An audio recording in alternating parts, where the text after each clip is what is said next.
Soalan 1. Dalam solat berjamaah mohon Ustaz terangkan keadaan di mana makmum perlu atau tak perlu menghabiskan bacaan Fatihah bagi membolehkan makmum mendapat rakaat tersebut bersama imam. Mazhab Hanafi mengatakan al-imamu junnah, imam penanggung jawab. Maka makmum tak perlu baca sebab dah cukup bacaan imam. Makmum diam. Kalau ada makmum di belakang diam dari awal sampai akhir, solatnya sah. Sebab bacaan ini dah ditanggung oleh imam. Makmum apa namanya? Makmum diam. Mazhab Hanafi. Mazhab Maliki, kalau imam ni baca jahar, makmum tak perlu baca lagi. Sebab dia dah dengar. Bismillahirrahmanirrahim. Alhamdulillahi Rabbil Alamin. Ar-Rahmanirrahim. Diam dia.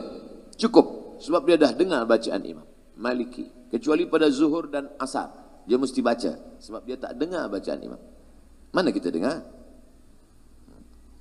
Mazhab Syafi'i, makmum mesti baca Fatihah. Dan saya pakai mazhab Syafi'i. Saya tetap baca di belakang. Salat zuhur saya baca, salat asar saya baca, salat maghrib, isya, subuh pun saya baca. Bila Ustaz baca Fatihah, selepas imam baca. Ghairil maghdubi alaihim waladdallin. Amin. Baru saya baca Fatihah. Bismillahirrahmanirrahim. Alhamdulillah rabbil alamin. Ar-Rahmanirrahim. Sampai habis. Ini dia kata waktu habis. Macam mana cepat betul imam? Ayat apa dia baca? Yasin. Allahu Akbar. Oh, pendek betul baca imam. Bila kita sampai ke masjid, imam itu nak ruku, Allahu Akbar. Man adraka raka'atan faqad adraka salah. Siapa yang dapat ruku, maka dia sudah dapat satu rakaat. Maka bila kita masuk ke masjid, nampak imam nak ruku, kita terus saja maju, tapi jangan terus ruku. Banyak juga makmum ni terus ruku, Allahu Akbar. Mana takbiratul ihram? Takbiratul ihram dulu. Allahu Akbar. Allahu Akbar. Mana Fatihahnya? Fatihah makmum ditanggung imam. Dalam mazhab Syafi'i sekalipun, bila dapat imam sedang rukuk, takbiratul ihram terus rukuk, sudah terhitung satu rakaat. Soalan 2. Jika imam tak menyedari solatnya batal atas sebab-sebab tertentu, bagaimana status solat makmum yang mengikutnya sehingga salam? Adakah makmum masih dapat fadilat pahala? Kita sembahyang, manakala imam sujud, Allahu Akbar, nampak di tumit imam apa tu? Cat. Orang Kuala Lumpur sebut cat juga. Pen. Itu kalau ada di tumit atau di kulit, itu air wuduk tak masuk. Air wuduk bila tak masuk, wuduk batal. Kalau wuduk batal, solat batal. Maka kalau imam itu solat dia batal, makmum mufaraqah, memisahkan diri daripada imam. Selepas solat bagi tahu imam, tu imam, tu tumit awak. Oh, aku tak nampak tadi. Iyalah, tumit mana nampak? Orang lain tengok. Dan sebab itu wuduk tu mesti kita tengok semuanya. Itu yang zahir. Bagaimana kalau kita tak tahu? Nahnu nahkumu bizawahir. Rupanya imam ni pula imam yang tak banyak belajar. Dia pula takut dan malu. Sebenarnya tengah sembahyang tadi dah keluar angin. Kita tak tahu. Dia tak bagi tahu. Maka kita tidak dihukum pada yang kita tak tahu. Takkan kita tanya, Tuan Imam, apakah tadi semuanya sukses? Mana kita tanya? Kita hanya hukumkan pada yang kita tahu saja. Yang kita tak tahu, Allah tak hukumkan pada kita. La yukallifullahu nafsan illa us'aha. Kepelbagaian mazhab itu merupakan rahmat Allah. Bagaimana kita perlu meraihkan perbezaan fahaman tersebut? Saya dah jelaskan tadi. Bila imam membaca Fatihah, maka menurut mazhab Hanafi, makmum tak perlu baca karena imam sudah baca. Dalam mazhab Maliki makmum tak perlu baca kalau imam baca jahar. Dalam mazhab Syafi'i makmum tetap baca walaupun imam dah baca. Sebab mazhab Syafi'i berpegang pada hadis la salata liman lam yaqra bi Fatihatil Kitab, tak sah sembahyang bagi sesiapa yang tak baca Fatihah. Saya sampaikan 3 mazhab, tapi saya jelaskan dalam perkara ini saya berpegang pada mazhab Syafi'i. Kenapa Ustaz sampaikan 3 tadi? Kenapa Ustaz sampaikan 3? Kenapa Ustaz tak sampaikan 1 saja? Saya nak jelaskan, bila nanti tuan-puan sembahyang di Masjid India, kebetulan yang bagi tazkirah itu ada ulama dari India, diterjemahkan, translate pakai bahasa Melayu. Nanti dia jelaskan, apa kata ulama yang dari India itu bagi tazkirah. Kya hal hai ठीक है कुछ sebagai dia sampaikan. Kata dia, bila kita sembahyang kita tak perlu lagi baca Fatihah sebab imam dah baca Fatihah. Nanti jamaah ni confused. Sebab selama ini dia tahu bahawa makmum ni mesti baca Fatihah. Kenapa ulama dari India ni kata tak perlu baca Fatihah? Tapi bila saya dah jelaskan di sini, mereka tidak akan saling menyalahkan. Oh, patutlah dia cakap tak perlu baca Fatihah sebab dia dari India, dan India itu majoritinya adalah mazhab Hanafi. Apa maknanya? Dari maghrib ke isya 45 menit kaji fikah 4 mazhab. Yang kita amalkan tetap Syafi'i. Apa guna yang 3 ini? Supaya kita menghormati perbezaan kepelbagaian mazhab fikah. Saya alhamdulillah di Maghribi 2 tahun. Mereka mazhabnya Maliki. Di Kaherah pula masa tahun 1 belajar fikah kepada Syekh Najjar, Syekh Fatah Najjar. Mazhab dia Hanafi. Di kitab tu dia tulis, lelaki perempuan yang bersentuh kulit tak batal wuduk. Masa tu saya orangnya keras sikit. Buku tu masih ada di rumah. Saya tulis di situ, saya tak bersetuju. Dia cakap, lelaki dengan perempuan bila bersentuh kulit la yubut lamsur rajul lil mar'ah la yubutilul wudu. Saya tulis kecil di situ. La uwafik, saya tak setuju. Masa turun natijah memanglah gagal, tak lulus. Ulang balik tahun depan. Tahun depan jumpa dengan Syekh Dr. Rajai. Dia tulis, lelaki dengan perempuan bila bersentuh kulit batal. Inilah guru saya, kata saya. Tapi manakala kami tengok antara Syekh Rajai dengan Syekh Najjar, bila berjumpa dia salam, dia peluk. Kenapa mereka berkawan? Rupanya ini hanyalah perbezaan pada masalah fiqh saja. Ini kekayaan umat Islam. Kita mesti saling hormat menghormati. Tapi dalam pengamalan, saya tetap mengamalkan mazhab Syafi'i. Apa hukum bersalaman di antara sesama bukan mahram? Adakah pandangan ulama yang membolehkan bersalaman di antara lelaki dan wanita yang bukan mahram? Saya sampai setakat ini bila ada yang nak bersalaman, saya selalu angkat tangan. Kenapa? Dalam hadis dikatakan, li ayyuta'ina ala ra'si ahadikum, dicucukkan ke kepala kamu paku dari api neraka, khairun, lebih baik, min antamus sayada mra'atin la tahilu lahu, lebih baik daripada menyentuh tangan perempuan yang tak mahram. Nabi Muhammad SAW pun tak memegang tangan perempuan yang tak mahram. Masa baiat dia angkat tangan saja, dia tidak bermusafahah, bersalaman. Tapi kami tengok Syekh Yusuf Qardawi bersalaman dengan perempuan, Syekh Ali Jum'ah bersalaman dengan perempuan. Dia ambil pendapat yang membolehkan bila tak ada nafsu. Saya ada nafsu lagi. Mereka ni ulama-ulama besar. Saya tak salahkan mereka. Mereka ulama, mereka guru-guru kami. Baca kitab fatwa mereka kami amalkan. 30 fatwa seputar Ramadan, itu saya ambil fatwa Syekh Atiyah Saqar, Syekh Ali Jum'ah, Syekh Yusuf Qardawi. Takkan saya salahkan Syekh Ali Jum'ah, Syekh Yusuf Qardawi. Mereka ulama-ulama. Tapi saya pribadi pakai pada itu, saya tak salah. Maka selama ini bila ada jamaah salam, saya kata. Ada juga setengah orang bila nak salamin dia dah tua, nenek-nenek, dia kata haram. Bila anak gadis, tak apa. Ini jangan. Sebab itu maka kita jaga diri kita.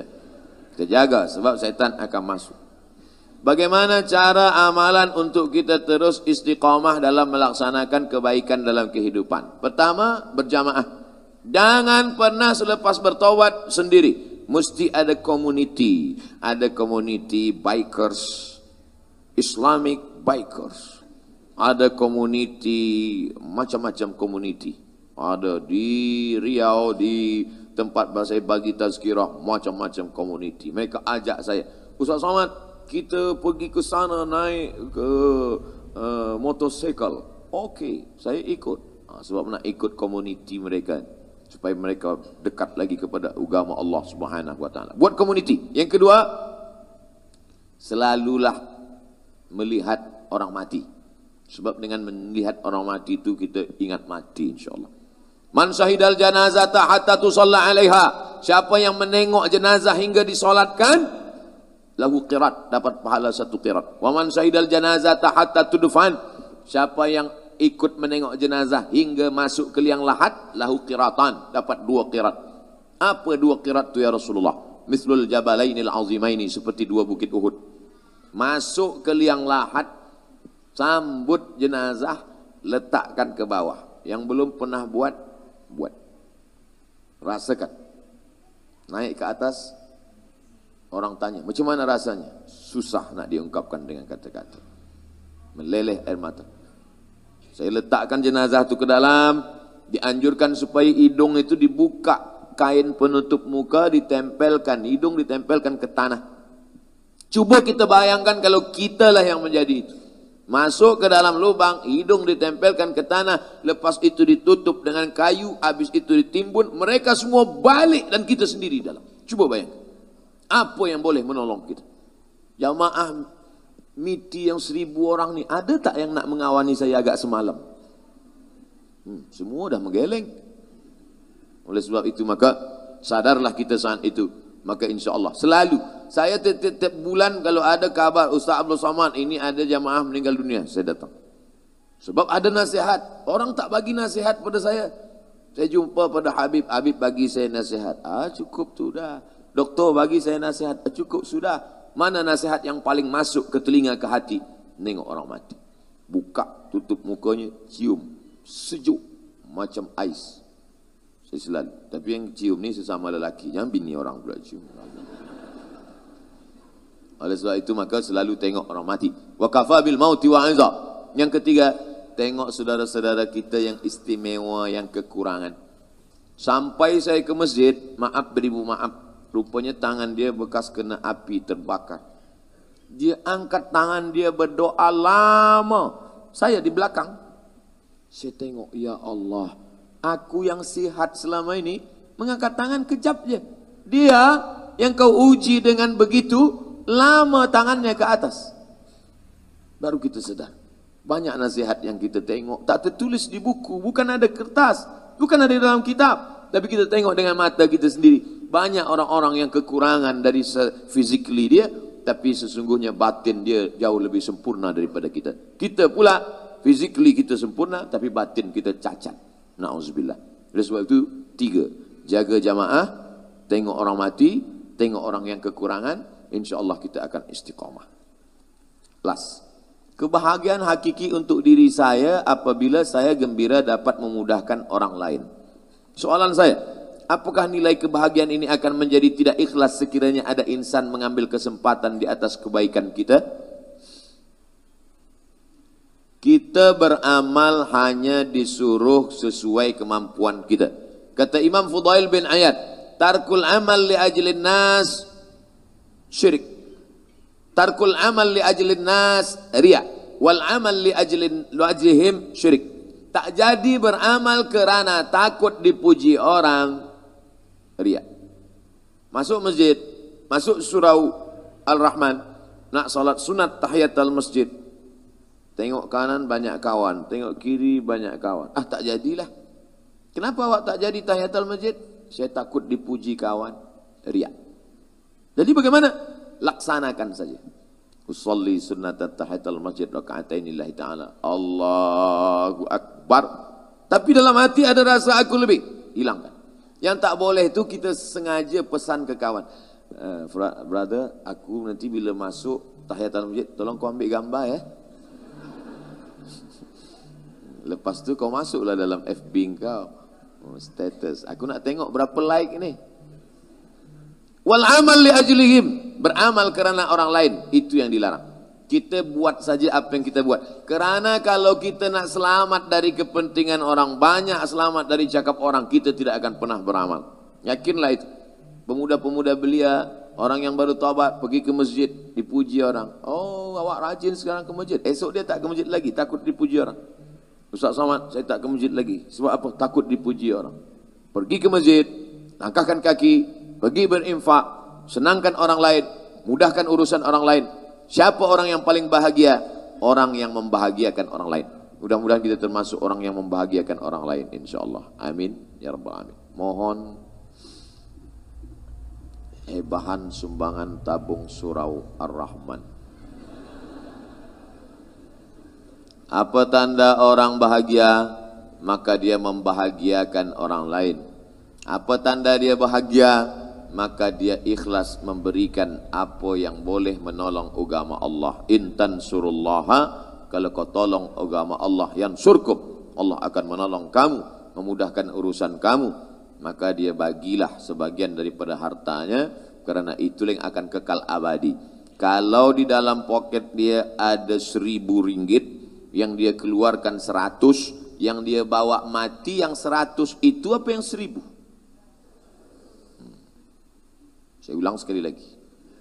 Kalau di dalam poket dia ada 1.000 ringgit, yang dia serahkan ke surau Ar-Rahman ada 100. Kalau dia mati, yang dia bawa yang 100, itu apa yang 1.000? Yang 1.000 itu akan tinggal, diambil ahli waris, habis.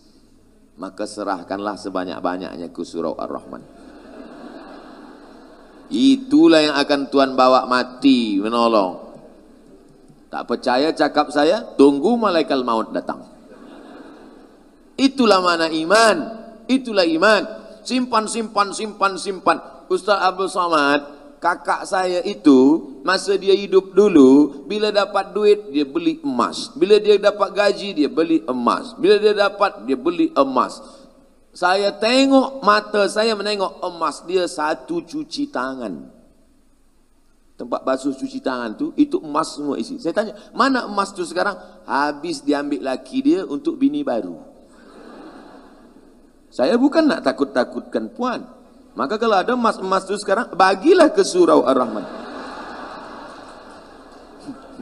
Kalau tak percaya, cubalah. Tuan-tuan dah siap kan? Mereka malu je sebenarnya. Sekarang boleh gelak, tapi di jalan dia berfikir, betul juga kata Ustaz. Tapi jangan sebab ni nanti balik berkelahi pula. Adinda, mana T.O. abang? Buatlah sendiri. Patut mata engkau tajam tengok gelang aku ya. Tidak, niat saya baik, bukan niat nak buat orang bergaduh. Di akhir majlis, mari kita sama berdoa kepada Allah, mudah-mudahan kita istiqamah dan mati husnul khatimah. Ala hadhihi niyah, untuk niat yang baik ini, Al-Fatihah. A'udzu billahi minasyaitonir rajim. Bismillahirrahmanirrahim. Alhamdulillahi rabbil alamin. Ar-Rahmanir Rahim, Maliki yaumiddin. Iyyaka na'budu wa iyyaka nasta'in. Ihdinas siratal mustaqim, siratal ladzina an'amta 'alaihim ghairil maghdubi 'alaihim waladdallin. Amin.